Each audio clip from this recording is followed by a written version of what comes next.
Attorneys of Reddit, when has a client's ego gotten them in trouble during court?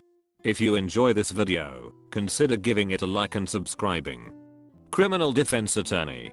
Basically every defendant I've ever represented. Sometimes it's stupidity mixed with an ego. Bad combination. They always think they can outsmart homicide detectives. Those cops have been practicing interrogation skills for longer than the accused has been on earth. So many cases turn on a dumb statement to law enforcement instead of invoking right to counsel. Often they'll want to talk over the judge and/or prosecutor when a ruling is coming. That never ends well. You get a lot of these guys saying, "I'll just go to trial. They'll have to give it to me," i.e. life sentence, after trial. Yes, sir, or ma'am. They can and they will. These defendants think prosecutors and judges are bothered by going to trial, or will cave with a plea at the last minute. Sometimes it works out for them, but that's a real dangerous gamble to take.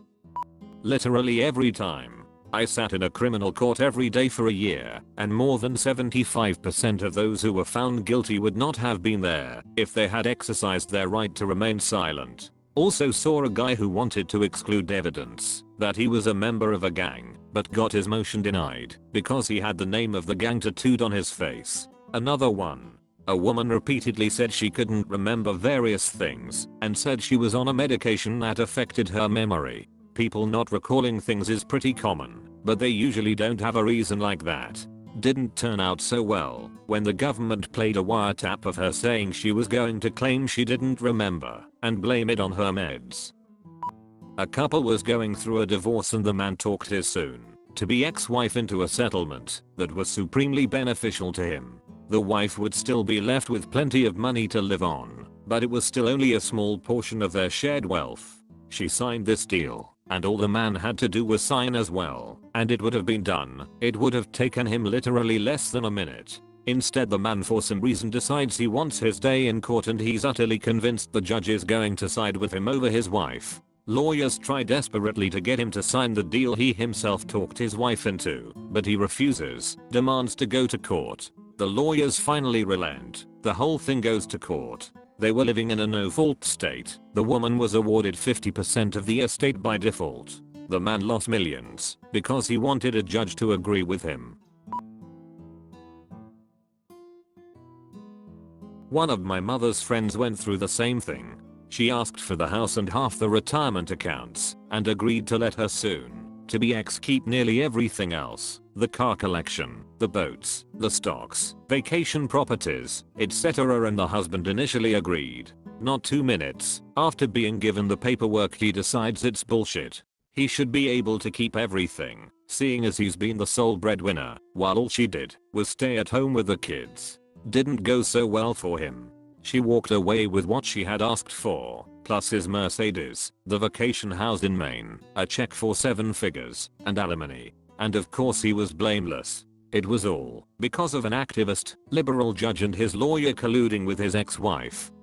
Finally, a thread I can kind of offer an answer to. My wife, who is Chinese and was working in an all-Chinese business, was getting harassed at work for months. Finally it reached the last straw when she got punched in the face by a co-worker. The management didn't let her call the police and didn't let her leave. For months before this there had been verbal sexual harassment and a whole mess of stuff. A few months earlier I had recorded a phone call conversation with her boss where she had told her boss and her boss had said he would fix this so it doesn't happen again. After this, we got a lawyer and filed a personal grievance, which is basically, I have to quit because it is unsafe to work. After a few months, it finally went to mediation. They had an English-speaking lawyer, but they couldn't speak English. Our lawyer said of all the disgusting things that happened, and at one point he mentioned how there were times when co-workers said disgusting sexually suggestive stuff to her all the time, and I shit you not, her ex-boss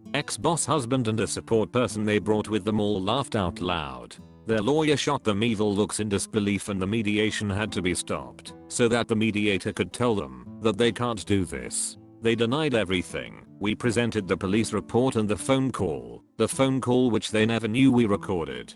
2 weeks later we settled for nearly $70,000, plus lawyer fees and lost wages. My father was a public defender and defending a man on trial for arson. A witness said something unflattering about the man she had seen, and my father's client jumped up and shouted, "You can't talk about me like that. I'm Louis the Torch. Worked in court mediation, so not a lawyer, and saw many young men arriving with authority type shirts on. It was so common that the legal aid team had been to the op shop and had a selection of more respectable shirts to lend defendants. But daily there was always at least one doofus who thought he knew better than the magistrate and would argue with him/her. It was amusing.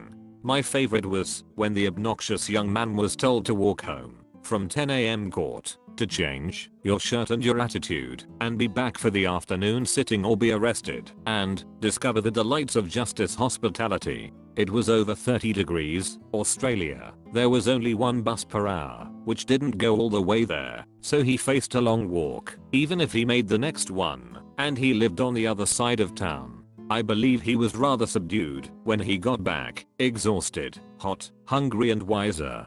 Didn't stop him getting into trouble again, but he knew to wear a plain shirt next time. I remember an old Reddit Just No family story where the OP was gay and lived with his husband, a firefighter. His mother, a very much homophobic woman in denial over her son's sexuality, snuck onto their property at night and set the house on fire. They lived, but they lost the house and their dog died in the fire, if I can recall correctly. She was caught red-handed and went on trial. Originally, she was going to be tried for arson, but then proudly admitted that she is humiliated by her son's homosexuality, that his husband is a firefighter, so they could save themselves easily, and that she did it because it's better to have a dead son than a gay son. The court took it as a full confession, and she was charged with attempted murder. Her ego got her from an arson charge to attempted murder charge. I represented a very wealthy man in a suit against former business partners. We had slam dunk evidence showing they were overstating invoices and pocketing the difference. But my client was a total prick. In his mind, no one had any right to tell him what to do. The other side wanted to depose him and offered several dates for it. When this happens, the lawyers converse, go find out when their client is free, and they submit a simple notice. My client refused to be deposed, even though it was in his best interests. So the judge got involved and ordered him to be deposed on a certain date.